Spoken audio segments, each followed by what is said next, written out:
I'm congested. And I'm hoarse for no reason. And you're here with us on Teachers Who Talk Crime podcast.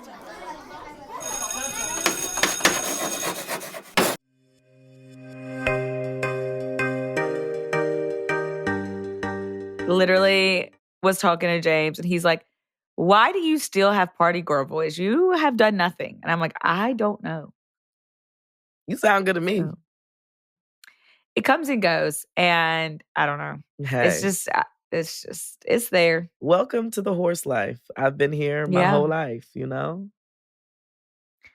And I'm just like, I had the flu 2 weeks ago. Dang. And all this lingering stuff, not Yikes. stuff. It's literally just being hoarse because I'm way better. But I'm just, I don't know.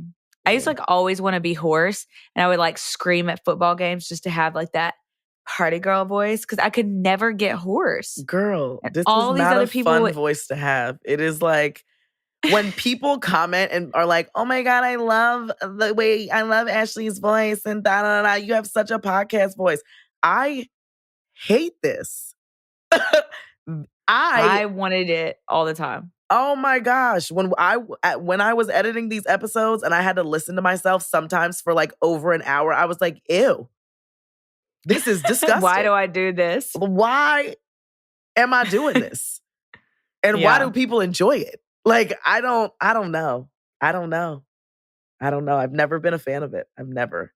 I just think of like that episode of Friends where Phoebe gets sick and she gets hoarse. And so her singing becomes better because it's like that raspy singing. Dang. And then she goes around and she's like, because she gets well, obviously, she gets better. And she loses that like raspy voice. And she goes around and she's like licking people's coffee cups and like hugging people, like touching doorknobs, trying to get sick again. Girlfriend. She should have just came to my classroom if she wants some sickness, because child, it is flying around that room. It's going around. It is disgusting. The amount of tissues. I told the kids to keep hand sanitizer in their desks. We're airing out the room daily at this point, wiping down the desks at the end of the day. Like, I don't want this.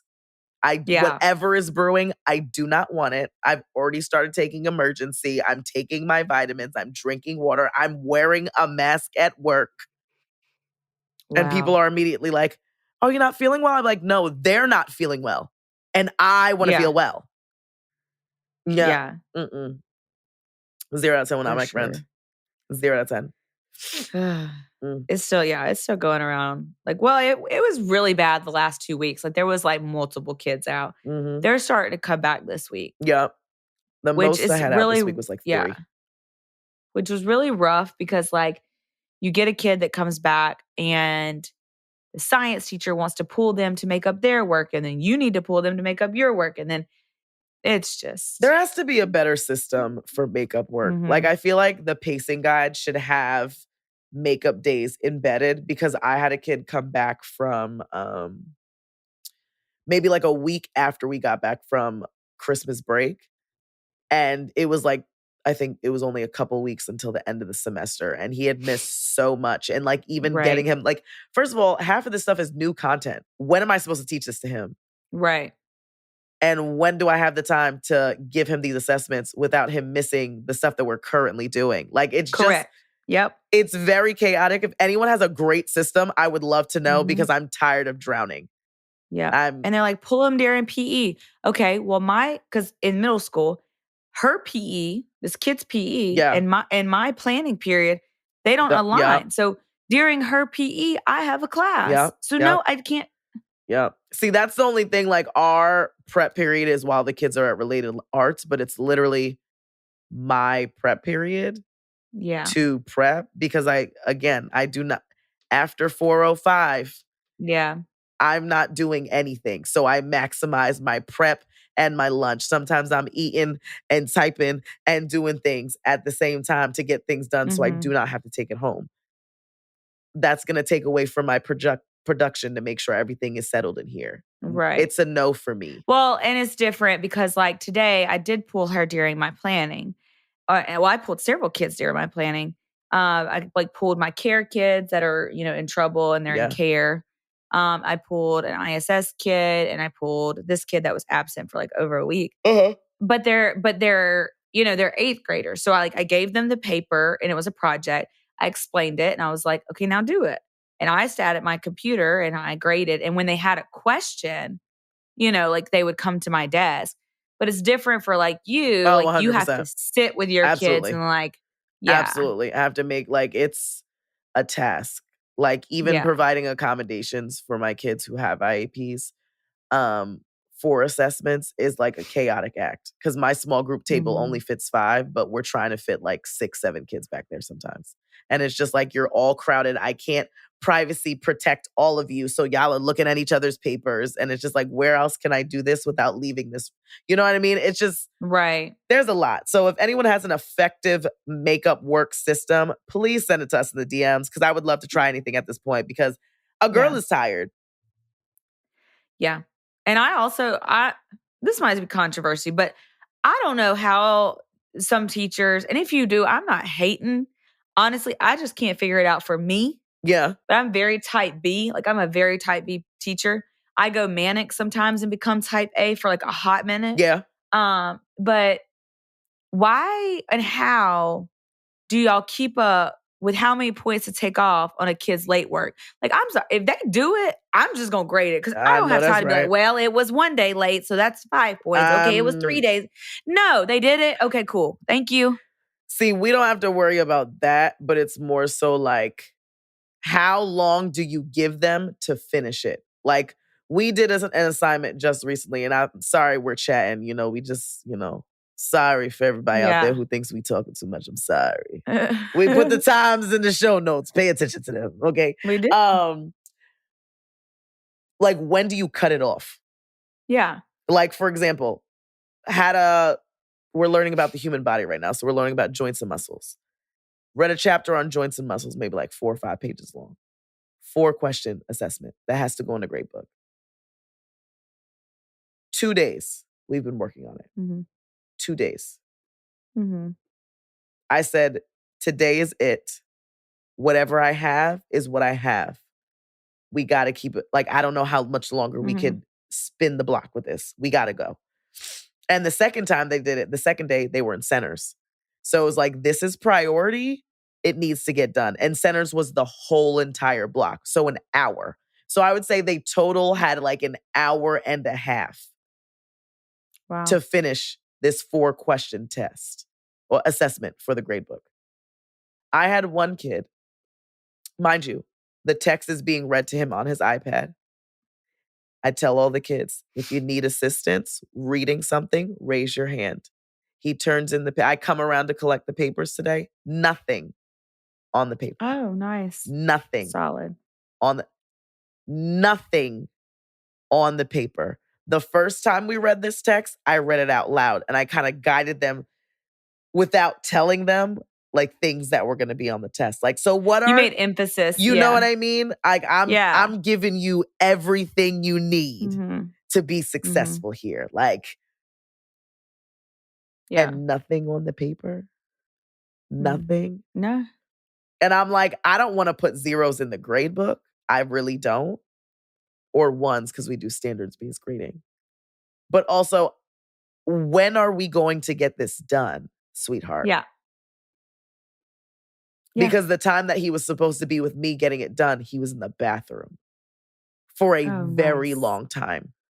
Nice. So I'm like, maybe I just send him, ask the instructional coach if she can take him and do the assessment so I can at least see have something. Something. Because I really just don't want to put ones and be like, given 2 days. Because I will put that in the grade book and the notes. Like, given 2 days to complete. These accommodations were provided. Bop, bop, bop, bop, bop. Redirections were prompted. Questions were read. We did everything except give you the answer. Yeah. And like that would be doing you a disservice if I did that.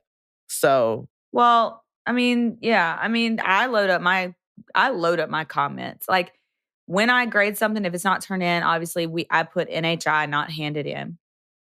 Or if I know they were absent, I'll put ABS. But our grade book, when you write NHI or ABS, it's programmed to be an automatic 0. Dang. So even when I type that, it's still an automatic 0 until you Fix make it up. Yeah.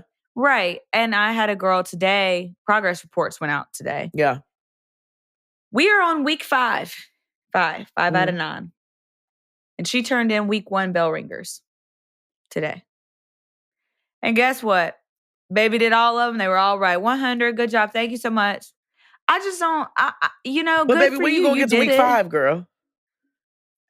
Exactly. I'm glad you did week 1. But I also will tell them, here's what I will do. I don't take off late points, but what you're not going to do is hassle me about changing your grade. Because I am quick to tell them, I teach 140 kids. I will get to your late work when I get to it. Yeah.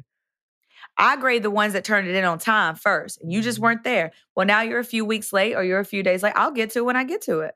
Exactly. Tell your parents that. Exactly. I don't care. I'm not a machine. No. I'm not a machine. I'm actually a human just like you. So chill off that. Thank you. Calm down. Yeah. Calm down, baby. I'm gonna grade it. I'll get to it. And I will get to it before your report card. I will make sure my grades are updated. But it ain't gonna be today. And also don't turn something in and then be like, so when you gonna grade it? Exactly. Mm-mm.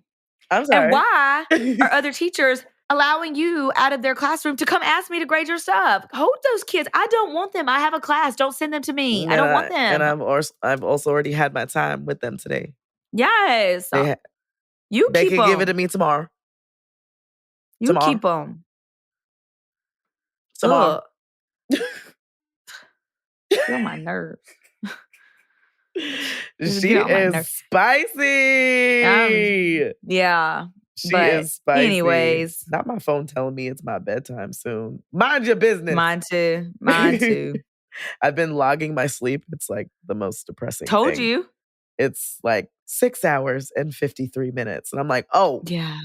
Oh, wow. Baby girl need to go to bed. Yep. See? I still got to shower after this episode. Actually, let me charge my Apple Watch. Let me throw it on the charger so I can make sure that I can actively be charged up for tomorrow. Hold on, everyone. I'll be right back. BRB. BRB is the way to be. Mm-hmm. I don't know what I was thinking with that. Okay, here we are. It was a cute little segue into our Estudiante Estrella. Exactly. Mm-hmm. So our Estudiante Estrella today is Jojo Tintin.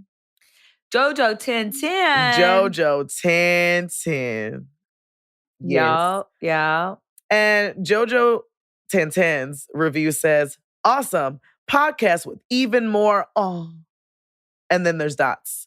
So podcast with even more awesome hosts. Yep. Yeah. Even more awesome enthusiasm. Yeah.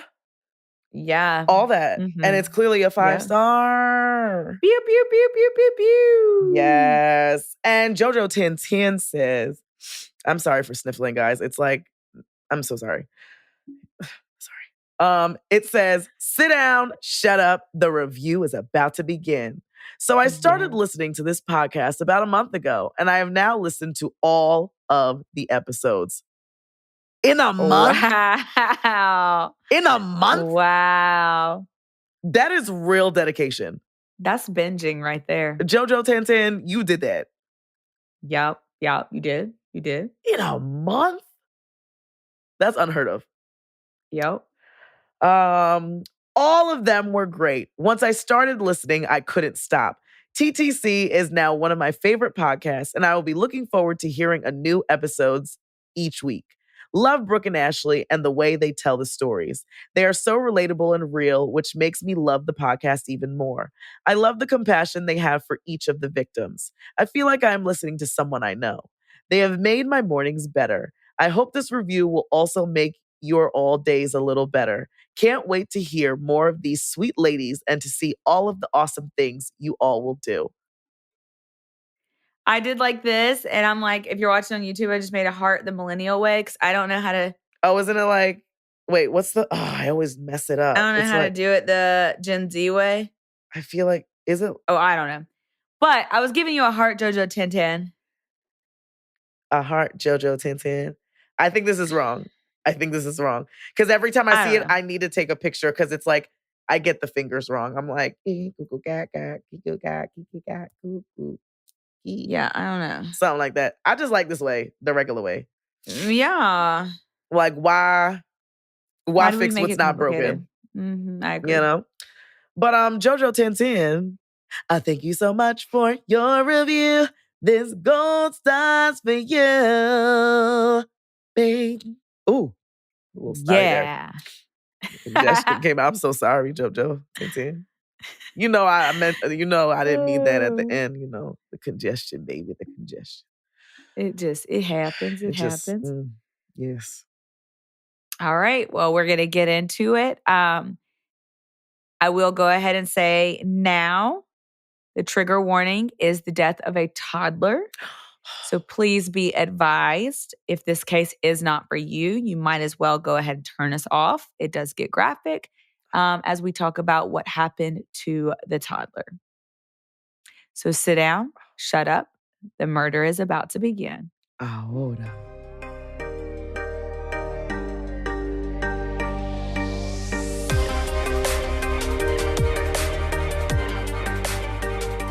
The overview for today's case is as follows. Dylan Schumaker was put in charge of Ashley Smith's 2 children one night while she was at work. When she returned home from her shift, what she found was not how she left it. Her eldest child, 2-year-old Alston Smith, was dead, and one could only assume he had been murdered. Oh, no. Dylan Schumaker was 16 years old at the time of this tragic event taking place. He was residing in Springville, New York, which is about a 5-hour drive from New York City, like the actual New York, New York. He lived with his mother and his girlfriend, Ashley Smith, who was 18 years old and who was the mother of 2 young children, the eldest being 2 years old and the youngest being about 3 months old. It is worth noting that Dylan is not the father nor related to any of the children in the home. Okay. Ashley, before living with Dylan, her biggest regret, she lived with her father and stepmother and 2 kids. But she was eventually asked to leave the home when they found evidence that Ashley was still sexually active. This is when she found Dylan, and Dylan decided to ask his mom if they could move in, and his mom agreed. The 3 moved in February of 2013. Tragedy struck this young mother and the ones who knew this beautiful child on March 19th, 2013. She moved in February. Like, you didn't even have... That was just bang, bang. Bang, bang. Yeah. Wow. Yeah. Like, when I looked at those 2 dates and I was like, maybe it was like 2014. Yeah, nope. yeah. You were probably like, it was no, like February, March. Wow. February, March. Why would you? You gonna tell us? Yeah. So tragedy struck on March 19th, 2013, when 16-year-old Dylan Schumaker was put in charge of his girlfriend's 2 children for the night while she worked as a waitress at a local Pizza Hut. Ashley had originally asked the boys' biological father and her own family to watch the boys, but all said no or were either busy that night. So Dylan offered his assistance. Now, it is worth noting that Dylan did not regularly watch the boys alone, according to Ashley and Dylan himself. He said that he had maybe kept the boys 1 to 2 other times prior to this night. And Ashley said this was because she knew Dylan had anger issues along with severe ADD. She also said that she knew that Dylan was prescribed medicine for his conditions, but often refused to take it. That is why she did not feel comfortable leaving Dylan in charge of her 2 kids without her around. Do not blame her. Okay, I'm not blaming her. And I get her situation, and I'm going to get into it. And I know she was trying to leave, but she was a single mom, 2 kids. She didn't have any money. But I hope that she was making plans to leave. I don't have proof of this. I hope that she was making plans to leave when she realized, if I can't even leave my kids around this dude, I gotta go. Yes, absolutely. You know? Because, like, it seems like she was aware of him, you know? And it just seems like that particular night she tried to get other options, but it didn't weigh out. And, you know, she's, again, single mother, 2 kids, needs to work and provide for them. So this was her only option. Yeah. And I'm pretty sure she regrets that option. Every day. Every single day. Every single day. You know, but at the time, she thought that was best for her to do what she needed to do for her situation to provide for her kids. Right, but even worst case scenario in her head, she would have never pictured this. Yeah, not at all. Not at all. Especially because, you know, it's not like he hasn't watched them. Like, he's watched them, like, once or twice. Right. So he's aware of, like, what to do and things of that nature. So, like, and even though he hasn't watched them alone, he's been around her when she cares for him. So he's seen, like, so he has a nice, that's how you make a bottle. Yeah. Oh, okay, that's how you change a diaper. Yes. Yeah. So Ashley left for work at 4:20 p.m. and it was just Dylan and the boys left behind, as Dylan's mother was also at work that night. I was going to ask about her. When Ashley's night had ended, she probably believed she would go home, find her 2 sons already in bed, fast asleep, and her boyfriend playing video games. But instead, she found her oldest son, Alston Smith, dead. Dylan claimed at the time of the child's injuries that he had fallen down the stairs of the home around 5:20 p.m. She left at 4:20. She sure did. He's now fallen down the stairs at 5:20. And what time did she get home from work? I'm getting to the timeline of everything. Which caused his injury and ultimately his death. Now, Dylan did text Ashley because, Dylan texted Ashley at work to let her know, hey, Alston had fallen, and he told her he saw blood, but it was just because Alston had bitten his tongue on the fall and not to worry. This is all at 5:20. Okay, so when the fall occurred. Gotcha. The fall, yes. Dylan went on with his story to Ashley that he then bathed Alston around 6:20 p.m. And then approximately 10 minutes later, he put Alston to bed. Now, Dylan then said when he put Alston to bed, Alston was fine except for the blood from biting his tongue. So it's still bleeding? Yeah.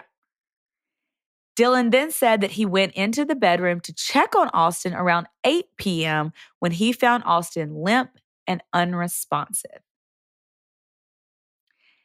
This is when he let Ashley know again that Dylan was unresponsive. So he called at 5:20, hey, Dylan fell, he's bleeding, he's fine. 6:20 called, hey, I bathed him, I put him to bed. 8 o'clock he called, he's like, well, Alston's not responding. To which Ashley immediately began begging Dylan to call 911. Begging. The fact that he didn't, sus. Oh, yeah, 100%. I would have hit up 911 first, and then once that was situated, I would have let you know. I would have made sure. Yeah. Again, not blaming Ashley, but if I'm not there and my child is supposedly falling down the stairs, I'm picking up the Pizza Hut phone and be like, hey, can y'all do a wellness check? Like, I left my boyfriend at home with these 2 kids. He's not the biological father. Now he's saying my kid fell down the stairs. Can y'all go do a wellness check? And she's again, also not young. blaming her. She's very young. Not blaming her. We would all have different ways we would handle this situation. Not blaming her. She has no reason not to believe his story. None. So he did call 911 and a police arrived on the scene after the 911 call was made. Now, when we heard the call or when we got to the call during court, they said that, his voice sounded fearful as he informed the operator of the unresponsive child and that they were instructing him to start CPR or some resuscitation.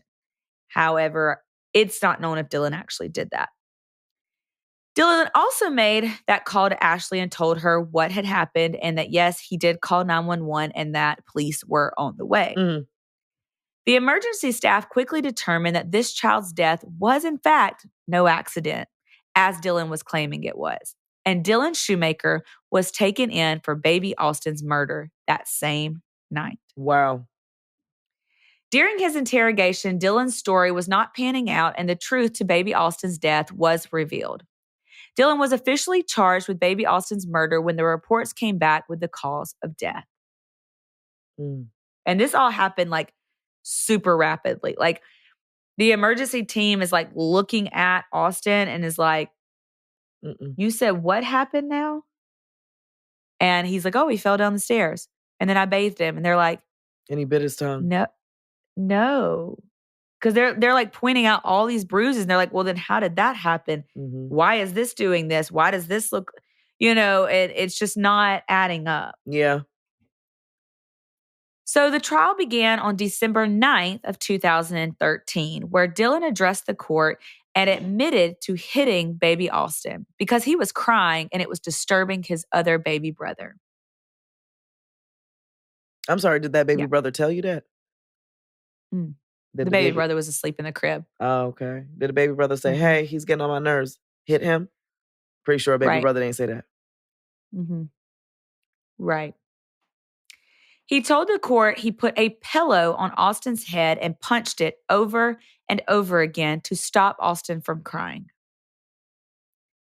He made sure to say that he was acting in anger and was blinded by frustration of not being able to control the situation with the child. That was his defense. Did he say what time this happened? Oh, I'm going to get to that. Okay. It was indicated that Dylan initially injured Austin for the first time before 5 p.m. And Dylan continued to inflict more injuries on Austin over the next several hours. Now, what sense does that make? You are beating on a 2-year-old for hours. Yes. Hours while you're actively updating his mother of what you are doing with him. Yeah. Yeah. Yeah. Yeah. No. It's rough. This was confirmed by a medical examiner who described the attack and the severe head injuries that did lead Austin's brain to bleed, which resulted in his death. This testimony of the medical examiner also revealed to the jury that Austin had ruptured blood vessels in his left ear and near his right eye. He also suffered from bleeding in the retina and perioptic nerve, as well as bleeding between the layers of the brain. That's how severely injured this child was. My question is, how did you think you were getting away with this by saying that he fell down the stairs? Yeah. When none of the injuries indicate that he's fallen down the stairs. No. He literally has nerves and vessels in his eye that have bursted. This doesn't happen. Right. And the brain bleed was caused, which I learned this. I've always heard of shaking baby syndrome. Yes. Like when, actually shaking baby syndrome kills babies because the forceful back and forth causes the brain to bleed. And that's why they die within minutes. Wow. And that's what happened. So not only did he beat him and hit him, he began shaking him forcefully, causing the brain bleed. My concern is, not my concern, I don't even know what to call it. 4 hours? Yeah. Like, there had to be a point, like, I don't know when his official time of death was. 4 hours? That's, I just, that is so... So the way they describe it, though, is like the initial injury happened at 5. Okay, so he hit him however many times, X amount of times. And then they describe it as like Dylan then went and did some mundane thing, like watch an episode of whatever or scroll on TikTok. I mean, he didn't have TikTok. It's 2013. But y'all get what I'm saying. Yeah. So he He would beat Austin, go do some mundane thing, some mundane task, go back because he was bored, beat Austin, go do something else, like go wash the dishes, got bored, go beat Austin, would go do a task, go beat.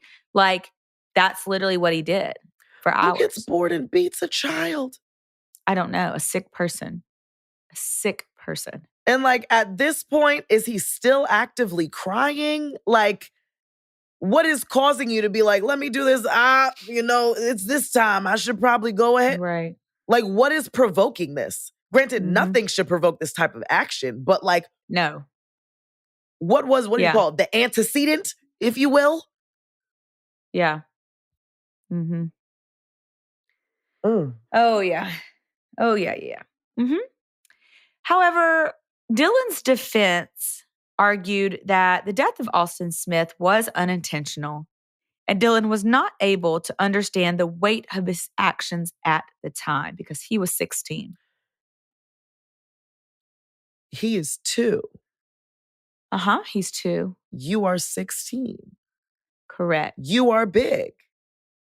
He is small. You are punching him. Yeah. You're going to do things. You're coming back and inflicting more pain. And it was not intentional? What, did you just want to beat him up? And in saying that what Dylan was doing, he wasn't aware of the consequences that he could face. I don't care if you realize that if you beat and murder a child, that you will go to jail. Because you should have been thinking about that. Yeah.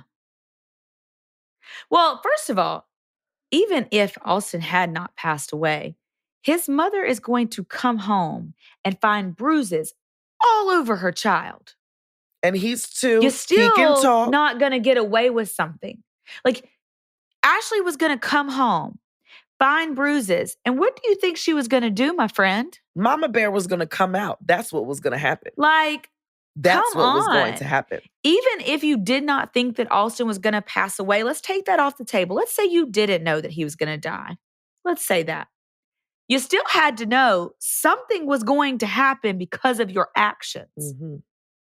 You couldn't have possibly thought that you were going to get away with this. Yeah, exactly. But prosecutors immediately argued this whole nonsense defense when a jailhouse phone conversation was brought up, to which you can clearly hear Dylan telling his mother on the phone that he planned to just use his age and his appearance of blonde hair and a white male to gain sympathy from the jury. Incorrect. Ew. First of all, Dylan, you are not even cute at all. You ugly. You look like B-Rad off of Malibu's Most Wanted. Not B-Rad. B-Rad. And like in a Dollar General version of B-Rad at that. So you thought you were going to come in here and bat your eyelashes and because you're white and blonde and you're 16 years old and they were going to feel sorry for you? You killed a child. You sure did. Come on now. You sure did. And just because you were 16 and saying that call alone, you knew what you were doing. Yeah, exactly. You knew what you were doing.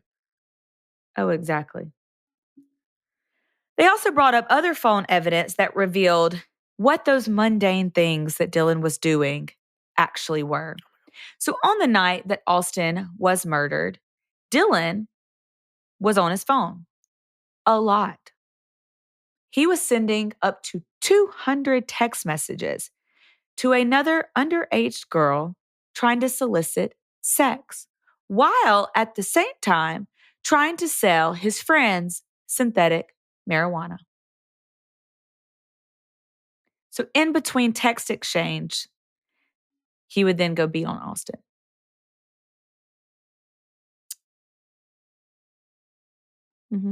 Okay. Oh. Yeah.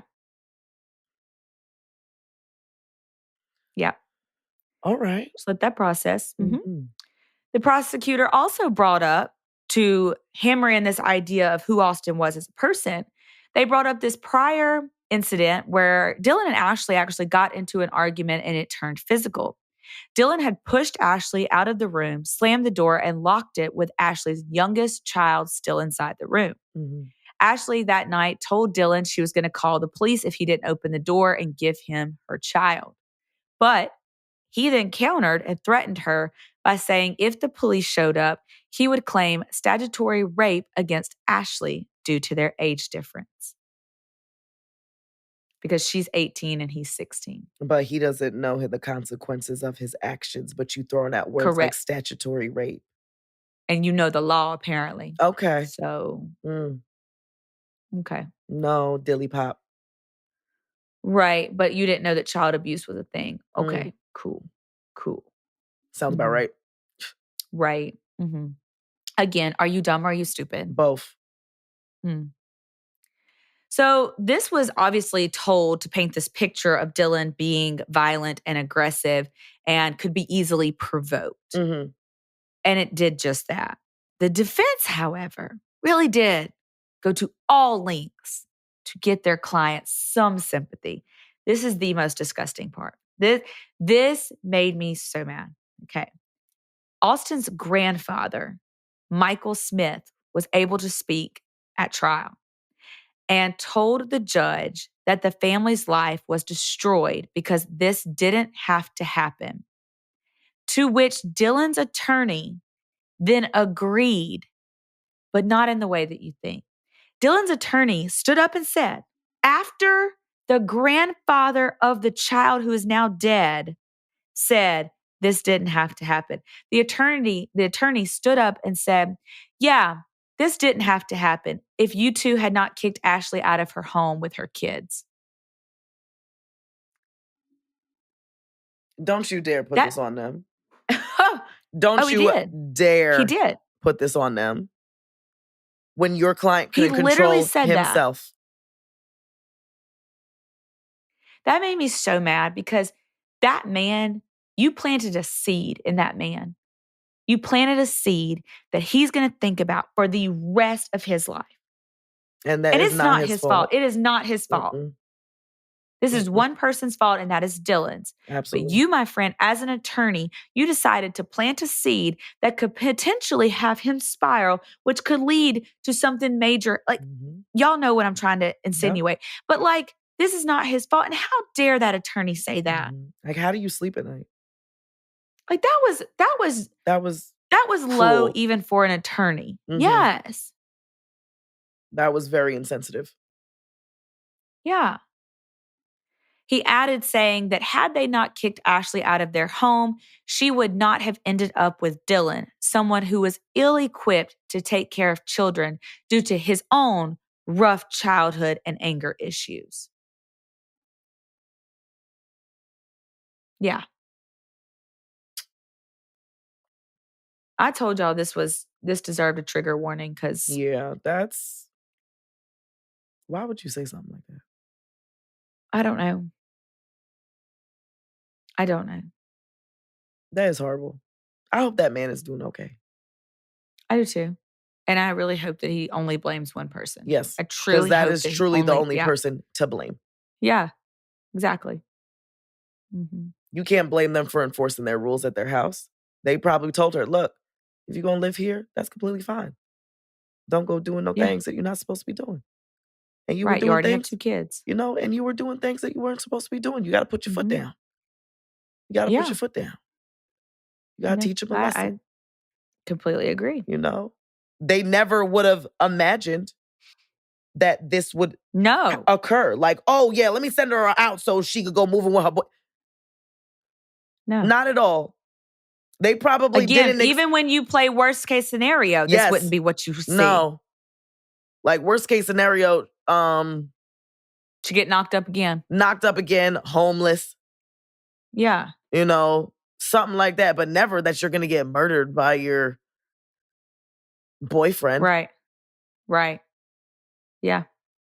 No. So this trial did take place in 2013, but I actually found it on TikTok. I remember seeing a clip on TikTok and I was like, this is a pretty old case, to see, it on TikTok. But at trial, Dylan had a camera on him. And this is the clip that went viral and still does gain a lot of attention. So the camera zooms in on Dylan and he is seen saying the following to Ashley, who was present in the courtroom until the verdict was read. He said, quote, "I never wanted to hurt Austin. I never wanted Austin to die," as he is snot bubble crying. Now, this clip gained a lot of traction because as soon as he turns around and he's standing with his attorney, all of a sudden, he's not crying no more.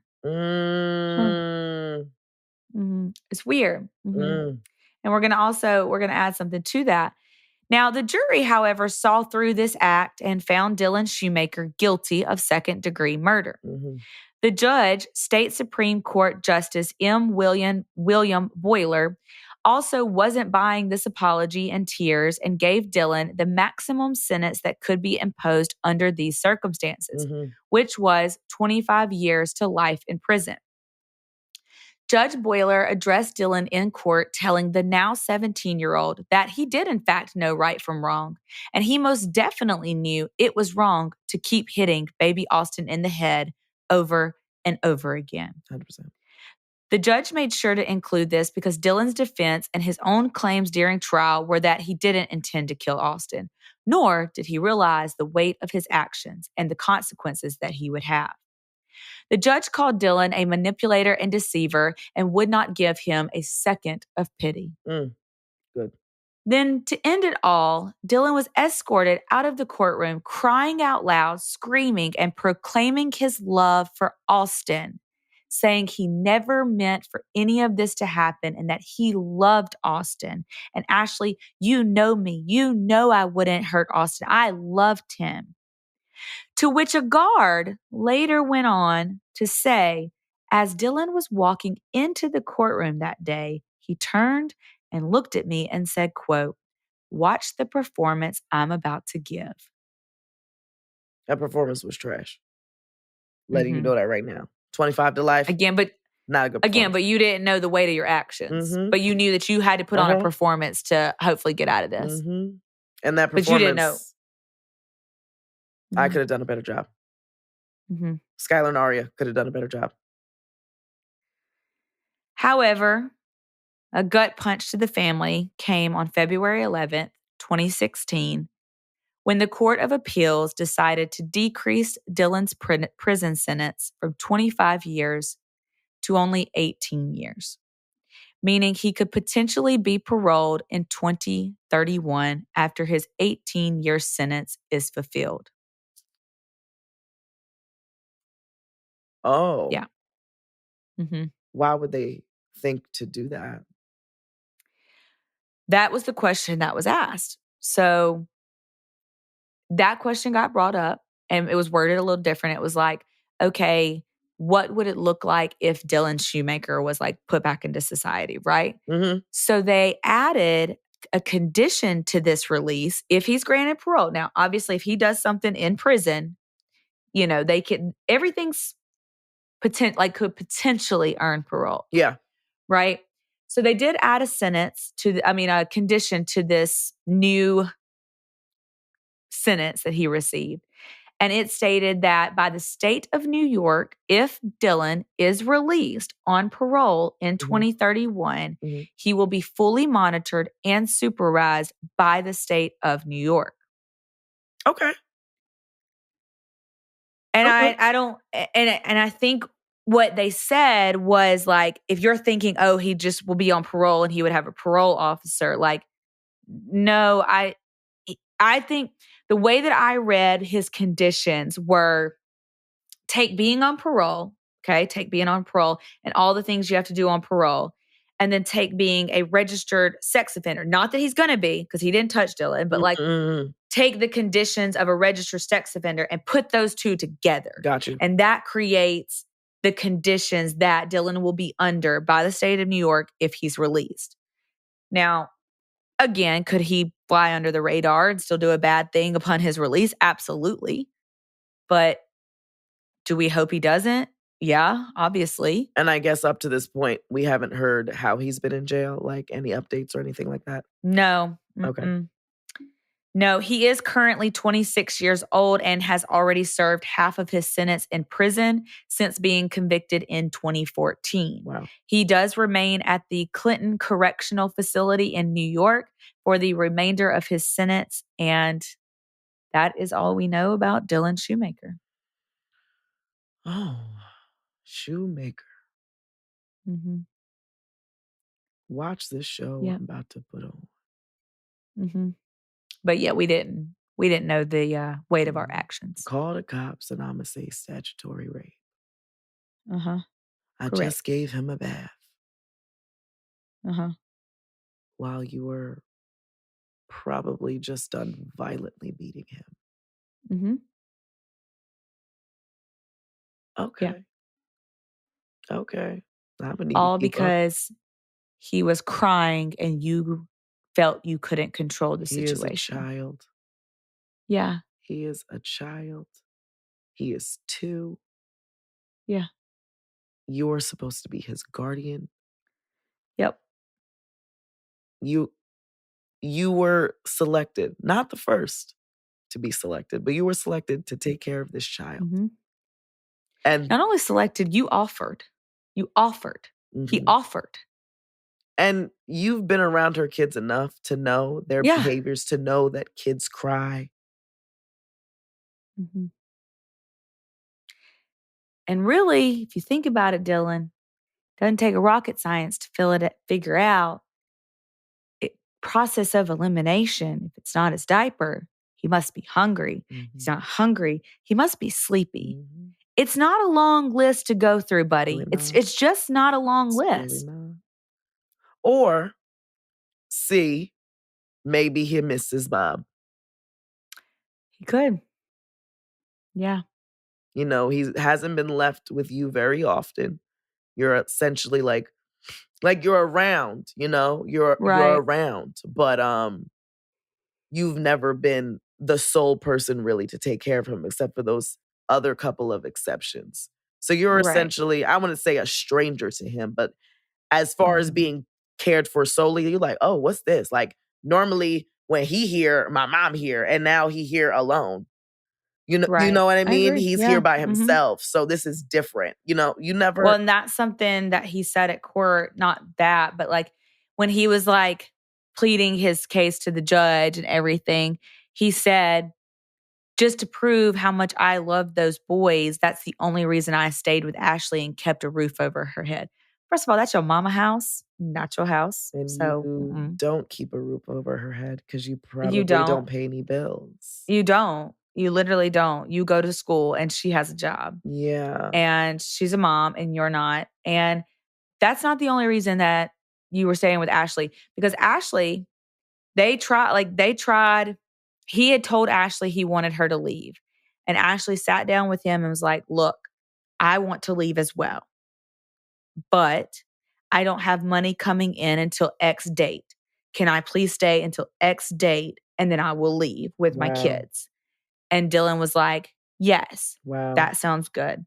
That was like 2 days before the murder. But even if so, why are we having this conversation with Dylan? Mm-hmm. Have this conversation with Dylan and his mother. Yes. You know, like he's a child. Mm-hmm. You a child. He is. At the end of the day, he don't make the final decision because that's not his home. No. Because as a mother, if I was in that situation and I was sat down and this was put before me, like I understand y'all are, because they weren't together anymore, right? Correct? They weren't. They were breaking up. They were broken up, yeah. So y'all are not together. However, we know this girl's story. We know she was kicked out of her home. She has nowhere to go. She has an exit strategy. Mm-hmm. She can stay here until that date so she can get herself together. Correct. And that is my decision because I pay the bills. Right. Because I keep these lights on. You just eat up my food and use my electricity. Okay? Correct. So I understand y'all no longer together. But as a mother, I want to keep her and her kids safe. So they will stay in this home. Mm-hmm. Y'all don't have to interact. Y'all don't have to speak. No. It's that easy. And I mean, the grandfather really was right. Like, this didn't have to happen. It did not. And, a lot of the impact statements afterwards were, Dylan had so many opportunities to call someone for help. Because, again, he prolonged this for hours. Mm-hmm. Okay, you messed up. You struck the kid once out of frustration. Why did you not call for help then? Mm-hmm. Okay. The next hour, you see the bruises start to form. Why did you not? Like, you could have stopped at any second. You could have stopped. But you didn't. The minute you texted her and said he fell down the stairs, that was the incorrect thing to do. Yeah. Dylan, not Dylan. He was crying. I got upset. I hit him. I think you need to come home from work. Right. I cannot do this. Mm-hmm. I am not equipped to do this. Correct. Come help me. Yeah. Yeah. Yeah. That's all it would have taken. And just send. That's it. And she probably would have punched you in your face. And it would have been absolutely warranted. Yeah, but Austin still would have been here. Would have been home with his mother. Yeah. And not being buried at the age of 2. Correct. Because of you. Yeah. Yeah. Wow. So that is the case of Dylan Schumaker. Wow. Yeah. Austin ain't deserved that. No. And the fact that it is 2024 and in 7 years, Dylan could be out of prison. 7 years. 7. And granted, we always talk about reform, 100%. We do. But in situations like this, like where you're actively going into it, thinking you're going to get out of the situation, actively talking to your mother, actively telling people, watch what I can do, watch this performance. Right. There's already something in here that's formed. That is a part of you. And sometimes when you have that in you, it's not irreversible. It's just in there, festering. Mm-hmm. So do I hope he gets reformed? Like, yeah, I hope he gets his life together. Hope that. Absolutely. Do I think that's possible at this point with everything that's been presented? In my personal opinion, no. Mm-hmm. Unless he really hits that reason for that anger and gets to the root of it and really does the work that he needs to do. If that doesn't happen, then I don't see anything successful with him coming out. And we know what our correction facilities look like. So we know he's not getting the therapy that you and I get. Yep. And he's not getting the treatment that you and I get. Yep.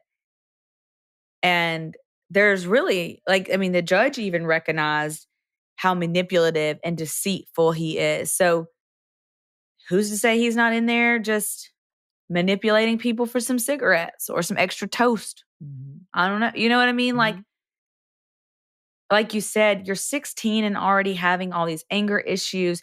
You are untreated for ADD, which we do know that ADD is linked to violent behaviors because it is, you can't control what's going on. Mm-hmm. And you get very frustrated because you do hyper-focus. And when that hyper-focus is taken away, you get angry.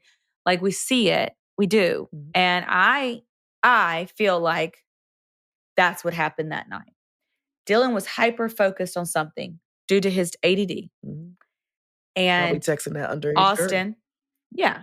And Austin broke that concentration, which then triggered Dylan to fly into a rage.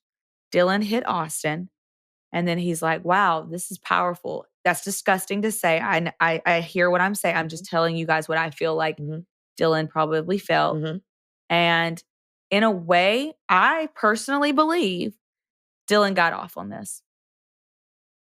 Why else do it for hours? Yes. Why? Yes. That makes no sense. And then because it seems like, granted, like I said before, there would be no reason to do this, regardless of the situation. Mm-hmm. But you're texting and it's sounding to me like nothing's happening. He's living his life. Austin is doing whatever Austin is doing. And you texting. Might as well. Let's get back to. Right. I know. I know. And I know we keep beating a dead horse, but like, I guess when we do cases with infants and toddlers, it's just, granted, none of the cases that we do are rainbows and butterflies, but like, the most innocent people on this earth are children. Mm-hmm. And Austin just really didn't deserve that, you know? No. And so it just doesn't sit well with me. Mm-hmm. And I guess because, you know, I think of Casey and Jax, like my nephew and my niece, and then you think of your girls and you're like, this is why Ashley doesn't have babysitters, y'all. Like, these are the fears that cause mothers to not have lives, because they're like, well, I don't trust anybody with my kids to keep them safe except for me. There is a select, I could probably count them on one hand, the people who watch my kids, because I've vetted them. I know them. They've been around the girls. They know how my children are. My children are a lot. I'm aware. I deal with them all the time. I know that it takes a special kind of person to deal with my two. And if you're not a special kind of person, you're not going to be around my child. You're not staying. Yeah. Because let 100%. Me come back and a hair be out of place and a scratch be on a arm or a bruise be on something. Best believe I am no longer a kind person. Right. Because one thing you don't do for sure and for certain is mess with mine. Uh-huh. No. Exactly. Mm-mm. I agree. Ooh. I agree. Ooh, that got me heated. That got me irritated. Mm-hmm. Oh, that got me mad. I don't like that. Yeah. So we're just going to let y'all go. Yeah, we got... Yeah, so as always, the bell don't dismiss you. We do. So we'll see you next time. Bye. Bye.